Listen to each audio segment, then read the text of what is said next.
जय भीम जय संविधान। थोड़ा समय पहला पोस्ट ऑफिस द्वारा મને એક પત્ર મળ્યો। આ પત્રની અંદર ભયાનક સત્ય છુપાયેલું હતું, પણ આપણે થોડું તથ્ય જાણવા માટે આપણે આપણી રીતે તપાસ કરી, પણ આપણી પાસે એવો કોઈ ટેકનિકલ સોર્સ નથી કે આપણે આ જે પત્ર મને કોણે મોકલ્યો એને આપણે પકડી પાડીએ અને આ પત્રની જે વાસ્તવિકતા છે, હકીકત શું છે એ આપણે જાણી શકીએ। માટે આપણે આ પત્ર બાબતે 16/10/2025 રોજ અમરેલી તાલુકા પોલીસ સ્ટેશનની અંદર એક અરજી આપેલ કે આ પત્ર બાબતે તટસ્થ તપાસ થવી જોવે, જેથી કરી આ પત્રની અંદર જે કાંઈ તથ્ય છે કે કદાચ કોઈ ષડયંત્ર કર્યું છે તો બહાર આવે। આ જે પત્ર મને મળ્યો એ પત્ર બાબતે હું કોઈ પણ જાતની પુષ્ટિ કરતો નથી। આ પત્ર સાચો છે ખોટો છે, પણ જનહિત માટે આ પત્ર હું તમારી સમક્ષ મૂકું છું। અને આ પત્ર આપણે ત્યાર પછી જ વાયરલ કરીએ છીએ કે આપણે પોલીસને જાણ કરીએ છીએ। વિષય આજે આપણે પોલીસને જાણ કરીને પોલીસને જે અરજી કરીને એ થોડુંક હું તમને વિગતવાર કહી દઉં। પોસ્ટ દ્વારા પ્રાપ્ત થયેલ વિવાદિત પત્ર અંગે તપાસ કરવા બાબત જય ભારત સાથે આપ સાહેબને જણાવવાનું કે તારીખ 20/5/2025 રોજ મારા સરનામે પોસ્ટ દ્વારા એક પત્ર મળ્યો હતો। આ પત્ર પર મોકલનાર તરીકે આપણે જે બેન છે એનું બેનનું નામ નથી બોલતા, કેમ કે પત્રની અંદર હજી તથ્ય નથી, વાસ્તવિકતા આપને જાણવા મળી નથી। તપાસના અંતે જે કંઈ ખુલે એ આપણે પાછો ફરીવાર વિડીયો બનાવશું। 2 નંબર એસટી ડેપો અમરેલી એમ લખાયેલ છે। આ પત્રની ઝેરોક્સ નકલ આ સાથે સામેલ રાખું છું, જે પોલીસની અરજી આપણે દીધી છે એ બાબતે। પરંતુ મેં સંબંધિત નો સંપર્ક કર્યો ત્યારે તેમણે સ્પષ્ટ રીતે જણાવ્યું કે મેં એવો કોઈ પત્ર લખ્યો અથવા મોકલ્યો નથી, એટલે શક્ય છે કે કોઈ અજાણ્યા વ્યક્તિએ તેમની ઓળખનો ખોટો ઉપયોગ કરીને આ પત્ર મને મોકલ્યો હોય। આ પત્રમાં કેટલાક એસટીના અધિકારીઓ, સરકારી એસટીના અધિકારીઓ બાબતે ગંભીર આક્ષેપો કરવામાં આવ્યા છે। હું હાલમાં આ આક્ષેપો સાચા છે કે ખોટા તે અંગે કોઈ દાવો કરતો નથી, પરંતુ જાહેર હિતને ધ્યાનમાં લઈને મારી વિનંતી છે કે ઉપરોક્ત પત્ર સાચે કોણે મોકલ્યો તે અંગે જરૂરિયાત મુજબ પોસ્ટલ ટ્રેકિંગ, ફોરેન્સિક અથવા અન્ય માધ્યમથી તપાસ કરવામાં આવે। જો કોઈએ બીજા વ્યક્તિના નામનો ખોટો ઉપયોગ કરેલ હોય તો કાયદેસર કાર્યવાહી કરવામાં આવે। પત્રમાં જે અધિકારીઓ અંગે જે આક્ષેપો છે તેની તપાસ કરી તથ્ય બહાર લાવવામાં આવે, જેથી સત્ય અને અસત્ય વચ્ચેનો ભેદ સામે આવે। હવે મૂળ જે પત્ર મને મળ્યો છે એ પત્ર હું તમને આખો વાંચી અને સંભળાવું, જેથી કરીને સત્ય શું છે અસત્ય શું છે, અમરેલી એસટી ડેપોની અંદર કેવા તૂત ચાલે છે એ એસટીના કર્મચારીને તો ખબર જ છે, અને થોડું ઘણું હું જાણું છું, પણ આપણી પાસે પૂરતા પુરાવા નથી। આ જે પત્ર છે એ પત્ર હું તમારી વચ્ચે મૂકું। વિષય આત્મવિલોપન કરવા બાબત આગળ જે અરજદારમાં નામ છે એ નામ આપણે જાહેર કરતા નથી। આથી આપ સાહેબને જણાવવાનું કે અમરેલી ડેપોમાં મહિલા કંડક્ટર ઉપર ખૂબ જ ત્રાસ ગુજારવામાં આવે છે। આ બધું કરનાર છે અમરેલી ડેપોનો ડેપો મેનેજર અશોક કરમટા। હવે આના ત્રાસથી કંટાળીને હું મારું જીવન ટૂંકાવી નાખવા માંગુ છું। આ ડેપો મેનેજર કેટલી મહિલા કંડક્ટરને પોતાના સાથે શારીરિક સંબંધ બાંધીને મજબૂર કરીને વિડીયો અને ફોટો બનાવે છે।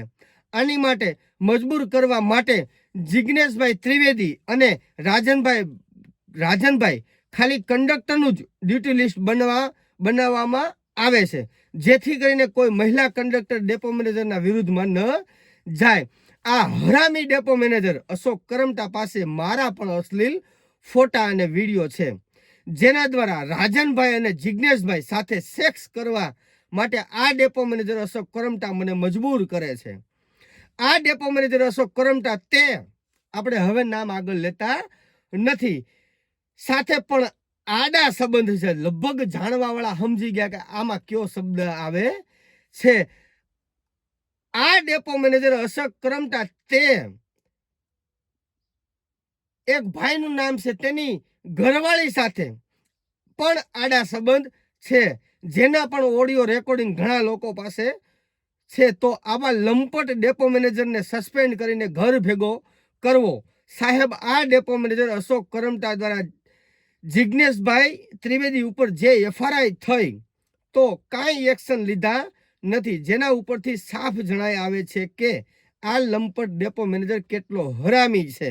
બીજું, કોડીનાર ખાતે જે કથા કરીને જે નાના કર્મચારીઓ પાસેથી રૂપિયા પડવામાં આ ડેપો મેનેજરનો મોટો હાથ હતો, કેમ કે આ ડેપો મેનેજર આખું ડિવિઝન હકાલે છે અને આમાં ડીસી સાહેબને ભાગ આપતો હશે તો આની તપાસ કરવી.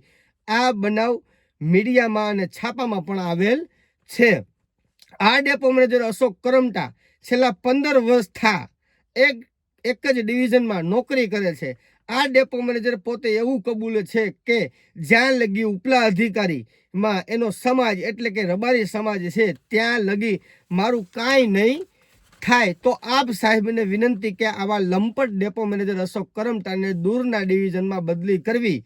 અમરેલી ડિવિઝનમાં જે કંઈ થાય છે એનો તમામ જવાબદાર હોય તો આ લંપટ ડેપો મેનેજર અશોક કરમટા છે, જે દલિતોને અંદરો અંદર લડાવે છે, દરબારોને અંદરો અંદર લડાવે અને પોતે સારો માણસ બનીને બધાય સમાજના આગેવાનો સાથે સંબંધ રાખે. જો તમે એનો ફોન રેકોર્ડ ચેક કરો તો બધી હકીકત બહાર આવી જાય. આ ડેપો મેનેજર જો 10 દિવસમાં બીજા વિભાગમાં બદલી ના થાય તો અમે ઘણી બધી મહિલા કંડક્ટર અમરેલી ડિવિઝન ઓફિસની સામે આત્મવિલોપન કરવા માટે મજબૂર થાશું અને આની તમામ જવાબદારી આ લંપટ ડેપો મેનેજર અશોક કરમટાની રહેશે. આપ સાહેબને વિનંતી કે આ ડેપો મેનેજર અશોક કરમટાના મોબાઈલ અને લેપટોપમાં મહિલા કંડક્ટરના સસલીલ, કહેવાનો ભાવાર્થ એનો અશ્લીલ છે પણ સસલીલ લખ્યું છે, ફોટો અને વિડીયો ડિલીટ કરવા અને આની બદલી અમરેલી વિભાગથી દૂર કરવી. ગુજરાતની ભાજપની સરકારમાં જો ગુજરાત દીકરીઓને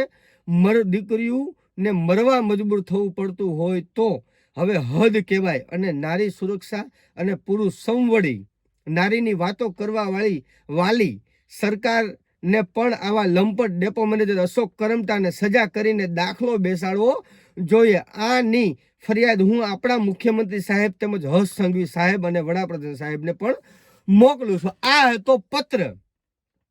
જે પત્રની અંદર શબ્દો હતા એ જ શબ્દો મેં તમારી સમક્ષ મૂક્યા છે, કેમ કે આ શબ્દો આપણા નથી. આ પત્રને કોઈ પણ જાતની આપણે પુષ્ટિ કરતા નથી. પત્ર સાચો છે ખોટો છે, જેમ મેં પહેલા કીધું તેમ, પણ ક્યાંક ને ક્યાંક તથ્ય હોય એવું આપણે લાગે છે.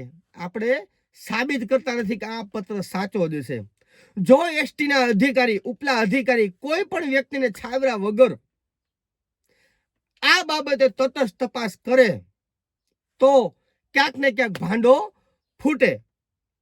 આવા ઘણા પત્રો મારી પાસે આવ્યા છે જે આપણે આગામી સમયની અંદર જાહેર કરશું, કેમ કે ગુજરાતની નહીં પણ ઓલ ઇન્ડિયાની જેટલી પણ સરકારી બ્રાન્ચો છે ત્યાં ક્યાંક ને ક્યાંક દીકરીના શોષણ થાય છે અને ક્યાંક ને ક્યાંક નાલાયક લંપટો હરામીઓ જે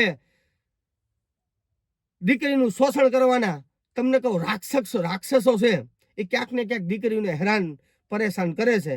તો હું પોલીસ વિભાગને ખાસ વિનંતી કરું છું કે મેં જે અરજી આપી છે એ અરજીના એક કર્મચારીની ખાનગી પૂછપરછ કરવામાં આવે તો આ બાબતે તથ્ય બહાર આવશે. પણ જો ભીનું હંકેલું જ હોય તો હકેલાઈ જવાનું છે, કેમ કે આની પહેલા આપણે ઘણા જે કૌભાંડો બહાર પડ્યા છે એસટીના ઉચ્ચ અધિકારીઓ દ્વારા ભીના હંકેલી જ લેવામાં આવેલ છે, પણ આપણે એના હાઈકોર્ટના દરવાજે સુધી લઈ જશું. અને આ વિડીયોને બને એટલો શેર કરો જેથી કરીને ગુજરાતની અંદર કોઈ પણ સરકારી બ્રાન્ચની અંદર સરકારી દીકરીઓનું શારીરિક શોષણ થતું હોય તો અટકે, કેમ કે દીકરીઓ તમારી હોય ને મારી હોય. અને જે રાક્ષસી માયાઓ છે એના માટે તો એની દીકરી હું ને બીજાની દીકરી હું એને બધું હરખું જ લાગતું હોય, કેમ કે એને તો માત્ર શારીરિક શોષણ કરવાથી જ મતલબ છે. જય ભીમ, જય સંવિધાન.